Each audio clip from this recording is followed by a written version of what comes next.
అన్నయ్య మహిమ ప్రవేశం చేశారు, హోసన్న మందిరం నుంచి ఫోన్ చేస్తున్నాం అని ఫోన్ చేయగానే నాకు ఈ వాక్యం గుర్తొచ్చి నేనేం ప్రేయర్ చేసుకున్నాను చెప్పిన, ప్రభువా అన్నయ్యకు చక్కగా పాటలు రాసే కృప ఇచ్చావు, అది కూడా నాకు అని ప్రార్థన చేసుకున్నా. తర్వాత నుంచి నాకు తెలియకుండానే పాటలు రాసేస్తున్నా నేను.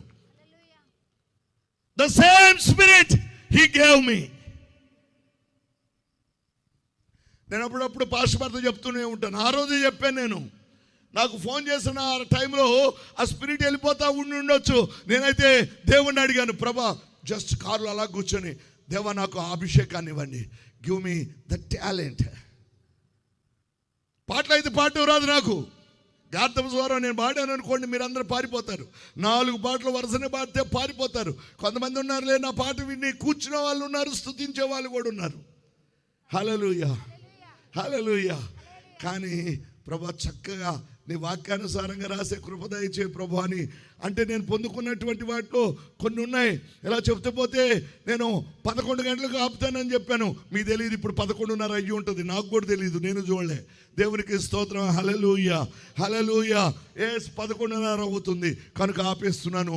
ఈ రాత్రి అందరూ వినండి. ఈ రాత్రి లేఖన క్రీస్తు మహాసభలు అంటే వాక్యంలో దాగి ఉన్నటువంటి లేఖన స్వరం ప్రజలకు వినిపించాలి. That is my vision.